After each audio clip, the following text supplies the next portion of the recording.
Amigos, quem tá com a gente não tá na roda desse domingo, quem poderia ser para falar sobre Javier Milei no Brasil é o nosso queridíssimo Gustavo Segré, que está lá em Balneário Camboriú, nosso comentarista aqui do 3 em 1. Olha a camisa dele, que coisa linda, metade Argentina, metade Brasil. Segré, o argentino mais querido do Brasil, chegando no Tá na Roda desse domingo, direto lá do CEPAC. Olha o sorriso dele, Koba, olha o sorrisinho dele ali, ó. Esse sorriso tá é muito feliz, comum. Né? Segré, bem-vindo, boa tarde. Boa tarde, Meuzinho. Boa tarde a todos. O Felipe Monteiro sempre falando abobrinha aí da Argentina.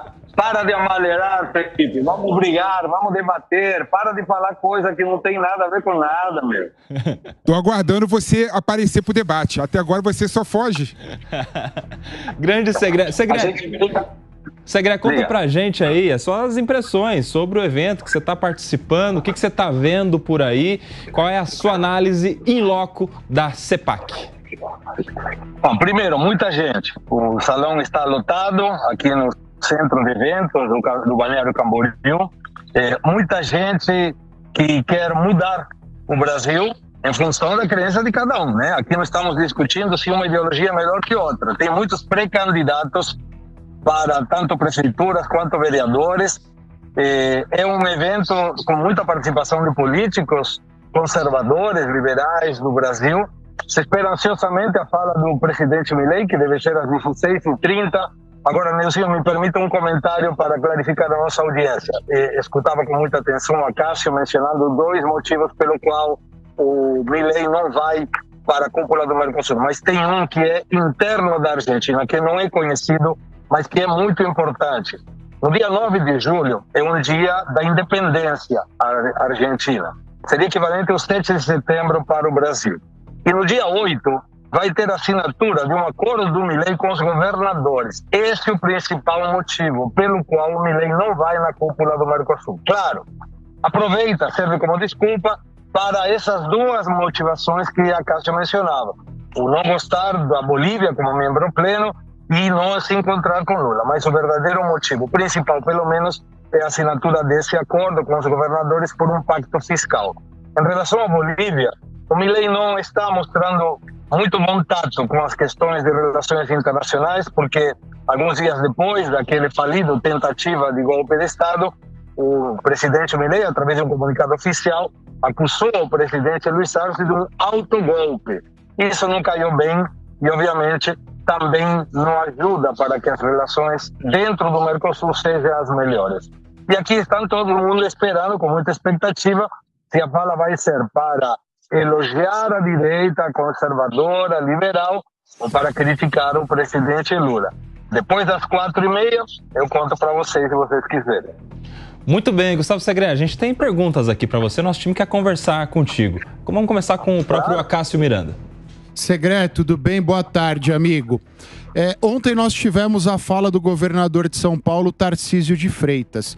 E o Tarcísio, nos últimos meses, tem convivido com críticas e afagos dos bolsonaristas. Eu queria que você falasse um pouco sobre a fala dele, principalmente sobre a recepção que ele teve no evento. Ele teve uma recepção muito boa, Cássio. Ele estava num painel final.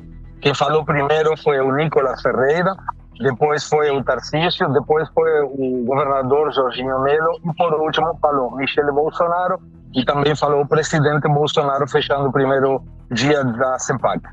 Foi muito elogiado, é muito querido. O Tarcísio aqui é considerado mais um. Não tem uma questão de diferenças entre o que seria o conservadorismo ou o PL, junto com o Tarcísio, que ainda não é do PL, ninguém sabe se vai ser, e isso se for quando. Mas um dado me chamou a atenção da fala de hoje do presidente Valdemar da Costa Neto. Ele mencionou com todas as palavras que quem manda no PL é Bolsonaro, que ele apenas é o presidente, mas que o partido faz e fará o que Bolsonaro desejar. E me pareceu muito humilde da sua parte, porque até aqui não tínhamos ouvido de Valdemar da Costa Neto que quem mandava mesmo no partido era o Bolsonaro e não ele. Pois é questão para a gente acompanhar essa fala do Valdemar, né? Se de fato quem manda no PL é o Bolsonaro, aí a gente tem que esperar as próximas decisões. Vamos lá, o Raquel Galinatti, faz a sua pergunta para o nosso Gustavo Segré. Segré, tudo bem? O CEPAC, que é uma conferência de ação política conservadora que foi idealizada em 1974 nos Estados Unidos e que Eduardo Bolsonaro trouxe para o Brasil em 2019, se espera que seja um conjunto de palestras e discussões a respeito da ideologia conservadora. Qual é o contexto que está sendo? É um contexto de político partidário ou é um contexto ideológico com o CEPAC? Porque eu só vi o PL... Desculpa, é porque eu só vi o PL demonstrando ali de forma explícita a participação. Sim, mas tem das duas. Tem personalidades que falam sobre, por exemplo, como preparar candidatos, qual é a postura dos candidatos, como elaborar um projeto para que a população possa entender. Tem claramente muita publicidade política, as conquistas de Santa Catarina, de um governo com todos os indicadores de Santa Catarina, que logicamente o governador Jorginho de Mello não deixou passar a oportunidade para mencionar que essas conquistas se devem a que o PT nunca foi governo em Santa Catarina, que a esquerda nunca foi governo em Santa Catarina. Tem também falas que tentam mostrar o trabalho parlamentar de quem está palestrando. Uma forma de fazer uma campanha antecipada para as próximas eleições, provavelmente se tiver a possibilidade de ser um candidato de novo. Então, tem de tudo e para todos os gostos. Mas o importante é que todas as pessoas que estão aqui vêm com o objetivo de reforçar essa sua conduta, sua postura conservadora. E teve um único momento, te diria, que não foi muito elegante, porque chegou aqui reportagem de emissoras que os conservadores consideram de esquerda, então eles começaram a cantar, ser cânticos contra a esquerda. Mas foi um momento só, passou bastante desapercebido e agora estão continuando a 30.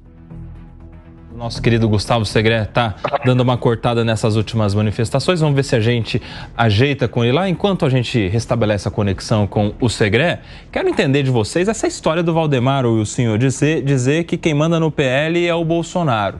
Você acha que isso aí é o Valdemar sendo político? Porque ele não poderia dizer nada diferente disso na CEPAC, né? Lá tem bolsonaristas, não tem seguidores do Valdemar. E aí? Ô, Koba, ele está sendo político, porque, na verdade, nem conversar os dois podem conversar. Então, quem é o presidente é quem manda. E hoje é o Valdemar Costa Neto, como foi a vida inteira.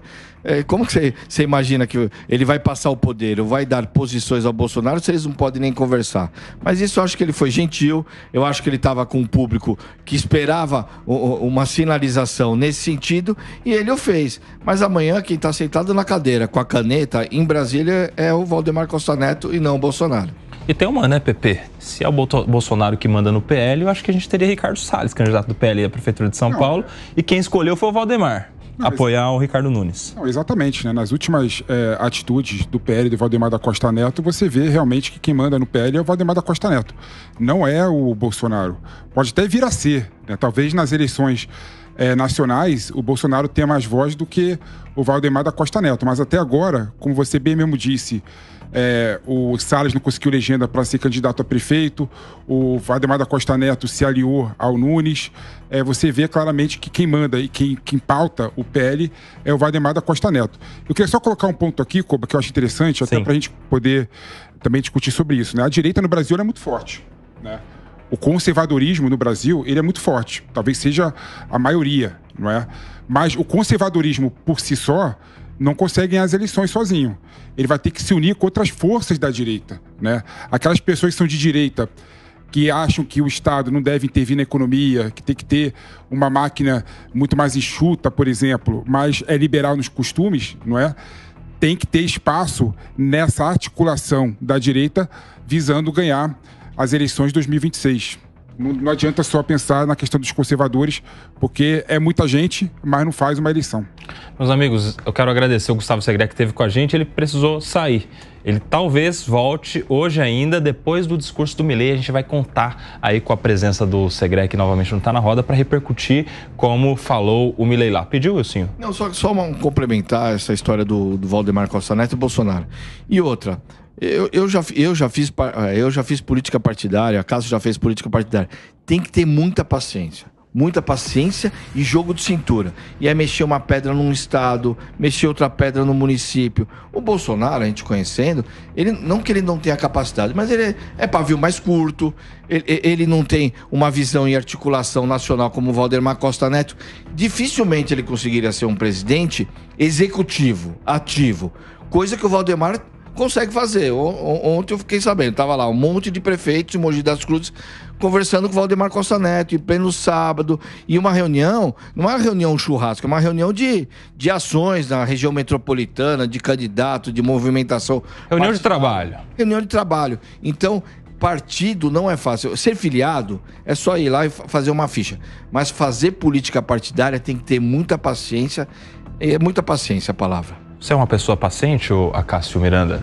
Você tem, assim, um ar de pessoa muito paciente. Ele é meio lorde, ele tem um olhar de lorde. Exato. Sou extremamente paciente, mas acho que política partidária vai além da paciência. Ela é necessária inteligência e capacidade de engolir sapo.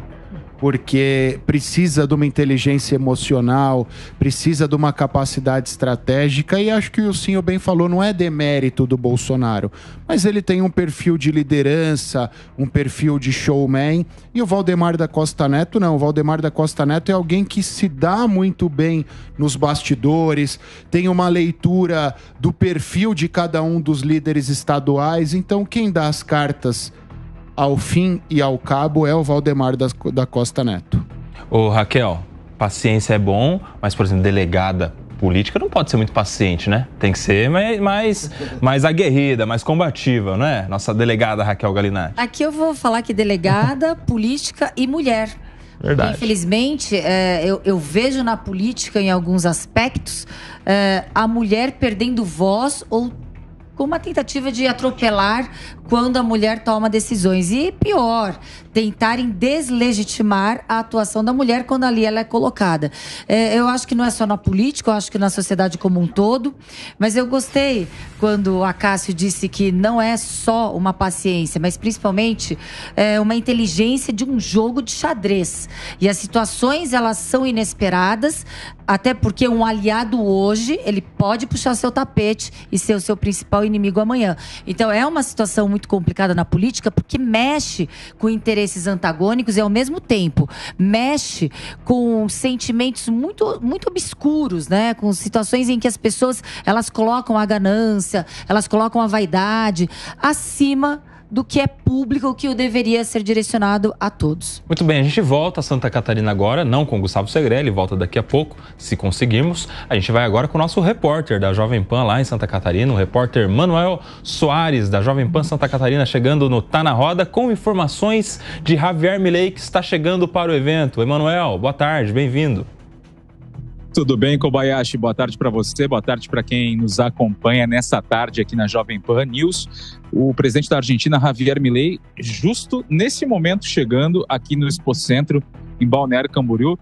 Assim, questão de segundos atrás, um pouquinho antes de vocês me chamarem, eu estava conversando aqui com os assessores da Prefeitura de Balneário Camboriú, do prefeito Fabrício.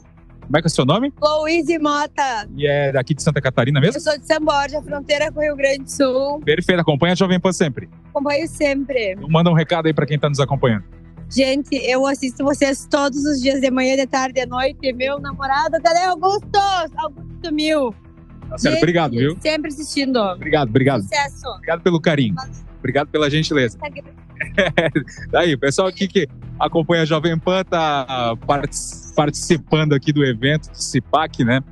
Bom, mas como eu estava falando e recapitulando aqui justamente a minha ideia, o presidente da Argentina, Javier Milei, justamente nesse momento está chegando aqui no Expocentro em Balneário Camboriú, tanto é que houve uma mobilização de segurança justamente agora para garantir, né, a entrada dele de forma segura. Há poucos instantes, inclusive, eu estava conversando aqui com o deputado federal Eduardo Bolsonaro na área do backstage do evento, que é justamente agora a área que está num bloqueio para que o presidente da Argentina possa chegar. Ele desembarcou em Santa Catarina ainda ontem, participou de diversas agendas com o ex-presidente Jair Bolsonaro, também com o governador de Santa Catarina, Jorginho Melo, e depois eles até acompanharam o jogo da seleção brasileira contra o Uruguai.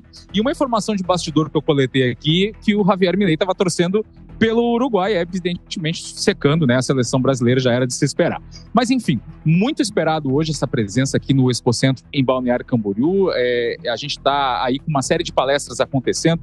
Há poucos instantes atrás tivemos a palestra do deputado Marco Feliciano, também da deputada federal Júlia Zanata, mas a cereja do bolo, sem sombra de dúvidas, é o presidente da Argentina, Javier Milei. E aqui a gente está vendo gente de praticamente todo o país. Vocês viram aqui, poucos instantes passou, né, a pessoa que cruzou aqui do nosso lado, quis mandar o recado, ela é de São Borja, Rio Grande do Sul, estado vizinho, mas aqui eu já encontrei gente do Rio Grande do Sul, de São Paulo, do Rio de Janeiro, também a gente tem gente aqui do Espírito Santo, muita gente de Brasília também cruzei aqui nos corredores do CIPAC, sem sombra de dúvidas, muito movimentado o evento, com pessoas de todo o Brasil, e as discussões aqui giram em torno justamente das pautas de direita, falaram também um pouquinho sobre essa presença da direita para 2026, o que se espera, né? E aqui é unânime, muitos esperam que o ex-presidente Jair Bolsonaro possa recuperar, né, os direitos políticos para que ele possa concorrer em 2026. É uma esperança dos palestrantes que cruzaram o palco aqui do CIPAC e que falam, verbalizam isso, e também do filho do presidente, deputado federal Eduardo Bolsonaro, com quem eu conversei agora há pouco. Muito bem, Emanuel Soares, direto lá de Santa Catarina, em Balneário Camboriú. Obrigado, viu, Manuel? Volte com a gente aí na programação do Tá na Roda, se tiver mais novidades, se encontrar por aí mais alguma informação para a nossa audiência. Emanuel Soares, direto de Balneário Camboriú. Muito obrigado. Por aqui eu quero render com vocês. Qual assunto nós vamos conversar? Será que é a moça que chegou perto do repórter e perdeu o namorado, ô Diogão da Luz? Tem que ficar esperto nesses eventos, hein? Para não perder o cônjuge. Cônjuge, entre aspas, para ninguém, né? Ele deve ser um baita de envergonhado, né?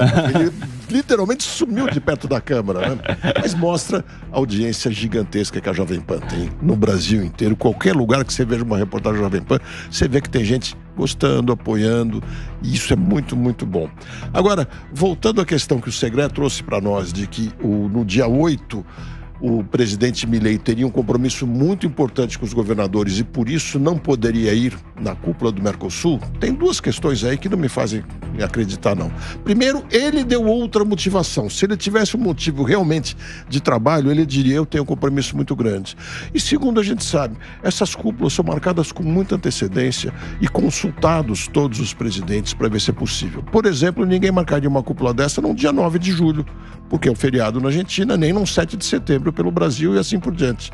Então me parece que o Milei realmente não quer ir, e aí eu insisto, ele embora venha fazendo um trabalho econômico muito bom na Argentina, nesse aspecto ele está enganado, como estava errado também em fazer uma crítica ao presidente da Bolívia, porque a Argentina não ganha nada quando ele faz uma coisa dessas. Agora, o PP, eu quero saber a sua aposta. Você que é o apostador oficial aqui desta emissora, a sua aposta sobre o discurso do Milei. O Segré falou ali, ele pode usar o tempo dele para ficar elogiando o conservadorismo, a direita no Brasil, ou ele pode usar o tempo dele para ficar criticando o presidente Lula e o governo federal e a esquerda. Qual é a sua aposta? Você que, segundo você, não erra, Felipe Monteiro. Você vê que eu estou acertando tudo, né? Acertei eleições na França, vou acertar na Venezuela, vou acertar nos Estados Unidos. Venezuela. Lembra pra gente a sua aposta sobre as eleições da Venezuela. Não, eu bati no peito e falei que o Maduro vai perder as eleições. Puta, bem que o Segré falou que só fala abobrinha. Bem que o Segré falou que só fala abobrinha. Mas ele falou que o Segré falou que só fala abobrinha quando eu falei que a esquerda ia ganhar na França as eleições e está ganhando. E ganhou também. Né? Então, ou seja, eu tenho mais legitimidade do que o Segré. Pepe Diná, vamos lá, você que acerta assim, todas. O que o Milei deveria fazer? Né? O Milei está buscando no mundo todo ser uma autoridade, ser uma personalidade que pauta as discussões da direita em geral.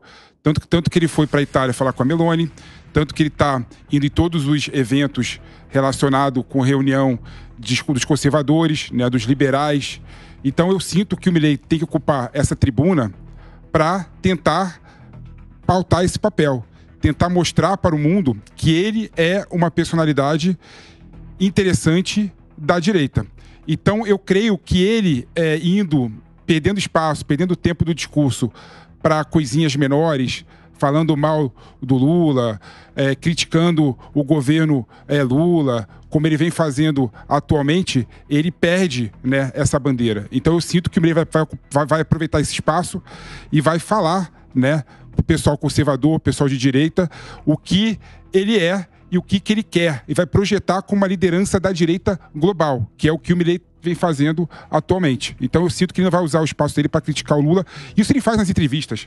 Isso ele faz naturalmente em todo momento, no Twitter, né? Mas para o público, em geral, conservador, que está esperando ele, no meu modo de ver, ele vai falar mais estrategicamente para esse público, de modo a colocar ele nos holofotes da direita mundial. Mas você sabe que é uma das características de um discurso populista ter o inimigo, é o discurso do inimigo. Você elege um inimigo comum com aqueles que estão te ouvindo e com isso se conecta com as pessoas e vira uma pessoa enaltecida pelo público, né? Eu vejo com dificuldade um presidente como o Milei, que é populista, tem essa característica, subir num palanque e não fazer críticas ao opositor ou a um inimigo comum com o público. Eu acho, Kobe, ele pode fazer críticas à esquerda e não necessariamente ao Lula. Ele vai se conectar da mesma forma e ele não cria uma saia justa, ele não cria uma confusão tão grande. Dando exemplo de políticas públicas, né? Eu ia destacar um negócio aqui que a gente não acabou não comentando, mas no encontro com o presidente Bolsonaro, o Milei recebeu a famosa medalha, né? Do ZIS. Imbolável, embelezável, imbimbável. Assim, perdem a oportunidade, poderia, ao invés de dar a medalha, já que queriam trocar alguma coisa, trocar experiências, trocar um documento do que está dando certo na Argentina e poderia ser replicado aqui no Brasil, algo que o Bolsonaro acha que na política pública que ele implantou aqui no país deu certo, que poderia ser de alguma forma implementado na Brasil, na Argentina. Acho que muitas vezes ficam nessas brincadeirinhas e perdem a oportunidade e deixam de ser sérios. As pessoas que nem eu olhei o encontro com responsabilidade. A hora que eu olhei o negócio da medalha, falei assim, né, perde um pouco daquele frescor de algo importante, de unidade, de trazer políticas públicas que deram certo, não só na Argentina, mas na Europa, nos Estados Unidos, políticas públicas mais à direita, mais extremo direita, o que quer que seja, mais a centro. Acho que esses encontros são para isso, não para ficar com troca de flâmula, de uma medalha embalável. Você falou várias palavras e nenhuma está escrito, né? É que eu não quero que não pode, são impronunciáveis. Então, é isso. Vamos lá. O PP é esperançoso, falou que o Milei vai falar de projeto, que ele pode e tal. O Acácio já acha que ele vai falar mal da esquerda, não vai falar mal do presidente Lula. E a sua avaliação, sua aposta, o Diogo da Luz? Eu, infelizmente, acho que ele vai apontar o dedo especificamente para pessoas, vai falar mal de pessoas. Isso me entristece muito, porque eu já disse aqui, desde o primeiro momento que ele se lançou candidato, eu acreditava muito na capacidade dele mudar a Argentina e, de fato, ele vem fazendo um excelente trabalho. O Milei tem condições de ser um grande líder político desse século, para o mundo inteiro. Se ele conseguir sucesso na política econômica argentina, o resto os argentinos fazem. E ele se tornará um líder tão importante que poderá mudar o eixo da política no mundo. Mas para isso ele precisa ter mais altivez. Ele não pode ficar nessas brigas pessoais. Eu concordo que atacar alguém, dar certos dividendos, dar apoio de momento, mas ele não precisa correr atrás dos apoios dessas pessoas que estão 24 horas com ele, com o bolsonarismo, assim por diante. Ele precisa ampliar o leque. Se ele quer ser um líder mundial e mudar o mundo mesmo, ele precisa olhar para todas as pessoas e fazer um discurso muito mais amplo e mostrar ao Mercosul como ele pode ser muito melhor do que é. Ô Raquel, você acha que o Milei caminha para ser um líder mundial? Porque ele arranjou problema lá na Europa esses dias aí, falando mal da mulher do líder. Aqui no Brasil, essa dificuldade toda de relacionamento com o presidente Lula, que cobrou, inclusive, pedidos de desculpas. Como é que você vê a figura do Javier Milei mundialmente falando? Na realidade, eu concordo com todas as falas que me antecederam, e inclusive com a sua, quando você fala que para estar ali de forma populista, você tem que ter alguém antagônico, ou seja, a jornada do herói, na construção da jornada do herói, para você atrair popularidade, necessariamente você tem que ter um inimigo. E o Ilcim é muito estrategista em relação a isso, inclusive já escreveu essa temática. O que significa? Aqueles que constroem uma imagem política populista esquecem que eles devem mudar a estratégia quando quando ali governam para todos. E aí, por isso que eu concordo com todas as falas aqui anteriores, porque o Diogo falou muito, muito pontualmente. Ali, ele já tem o público cativo como o herói e o antagonismo, que no caso seria a esquerda ou o principal expoente da esquerda. Ali ele tem que mostrar políticas públicas efetivas, pragmáticas e realizáveis. Então, ele não seria inteligente se ele perdesse o espaço do tempo dele na CEPAC, que é uma conferência conservadora, para parecer uma conversa de botequim, criticando, até mesmo provocando o outro líder, que no caso é da esquerda.